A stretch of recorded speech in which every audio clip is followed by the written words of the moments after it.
Hi everyone, आइए आज की इस वीडियो में हम युद्ध और विज्ञान पर निबंध यानी कि ऐसे लिखते हैं। ठीक है, सबसे पहले प्रस्तावना लिखना है और डैश देना है। ठीक है, देखिए विज्ञान और युद्ध यानी दो विपरीत ध्रुव फिर भी आज एक दूसरे का पर्याय बनते जा रहे हैं।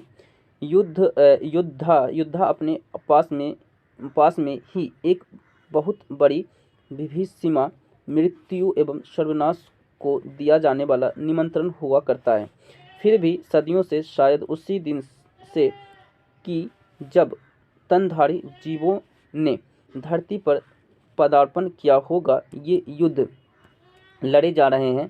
युद्ध नहीं जाते रहे हैं, बल्कि एक पवित्र धर्म मानकर लड़े जाते रहे हैं। युद्ध और धर्म में ना विडंबना, परंतु जब युद्ध को धर्म समझा जाता था, तब एक तो युद्ध विशेष भूभाग तथा सीमित हुआ करते थे, और दूसरे उसके कुछ कठोर नियम धर्म भी अवश्य थे। ठीक है, युद्ध का स्वरूप आपको पैराग्राफ चेंज करके लिखना है नीचे। ओके, उसके बाद यहाँ पे लिखना शुरू करना है डैश दे करके। तो आज युद्ध लड़ने के लिए सेनापतियों को किसी कुरुक्षेत्र, पानीपत या ट्रॉय के मैदान में आकर बिगुल आदि बजाकर चुनौती देने और नारे लगाने की नहीं पड़ते। सेनापति तो किसी सुरक्षित भूमिगत स्थान पर बैठे हो सकते हैं। उनके सामने एक और नक्शा, दूसरी ओर इलेक्ट्रॉनिक पर्दा रहता है।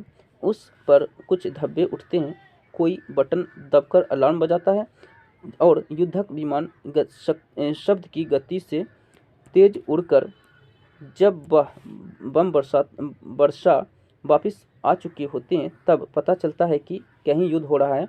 प्रथम विश्व युद्ध तक तो फिर भी कुछ कुशल रही, पर द्वितीय विश्व युद्ध में जब अमेरिका द्वारा हिरोशिमा और नागासाकी पर परमाणु बम छोड़े गए, तब ये युद्धों का स्वरूप बहुत ही भयानक हो गया है। ठीक है, इसी कारण आज छोटे बड़े सभी चिंतित है कि आज यदि वैज्ञानिक निर्माणों में कोई गुणात्मक परिवर्तन ना लाया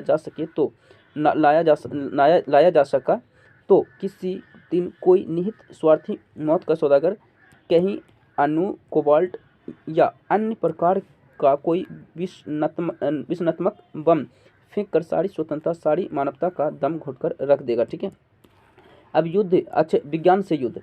तो विज्ञान से युद्ध पैराग्राफ चेंज करके लिखना है। तो आज के विज्ञान ने ऐसे दुर्मारक अस्त्रों, दमघोंटों, गैसों और जैविक रसायनों का निर्माण कर लिया है कि इनके प्रयोग से एक देश दूसरे को घर बैठे ही विनिष्ट कर लिया है। ठीक है, कर लिया है कि इनके प्रयोग से एक देश दूसरे देश को घर बैठे ही विनिष्ट कर सकता है। विनाश से अभी प्रभावित चाहे वह स्वयं भी नहीं रहेगा।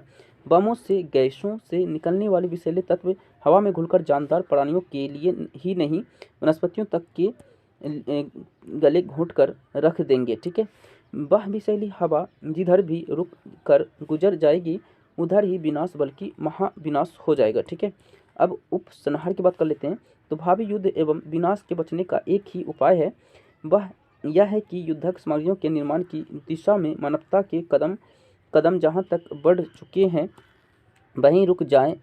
तैयार सामग्रियों को पूर्णतः अटलांटिक सागर की गहराइयों को डुबोकर विनाश कर दिया जाए। आगे से किसी भी स्तर पर, किसी भी रूप में युद्ध सामग्रियों के निर्माण पर सभी राष्ट्र सच्चे मन से प्रतिबंध लगा दें। विज्ञान की शक्तियों का प्रयोग मानवीय भाईचारा के निर्माण विस्तार की दिशा में करें। यदि ऐसा न किया गया और किसी की भी भूल से युद्ध छिड़ गया, तो विज्ञान का यह युद्धक अजगर बैठे बिठाए सारे मानवता को निगल जाएगा। इसमें कोई संदेह नहीं है कि तब या तो मानवता बचेगी, मानवता ही नहीं बचेगी। यदि कोई बचेगा भी तो उसके आधे अधूरेपन में मानवता के लिए धिक्कार और पश्चात बनकर ही ज्यों त्यों ही जी पाएगा। इन विषय स्थितियों को आने से रोकने की हर कोशिश करनी चाहिए। वैज्ञानिक और राजनीतिज्ञ की दिशा में प्रयास मूलक नारे तो अवश्य उछाल रहे हैं, पर लगता है कि ऐसा सच में मन में नहीं हो रहे हैं। ठीक है, तभी तो आज तक कोई परिणाम सामने नहीं आ पाया। निश्चित है कि चिंता की बात है। ठीक है, okay, so thank you, like share subscribe.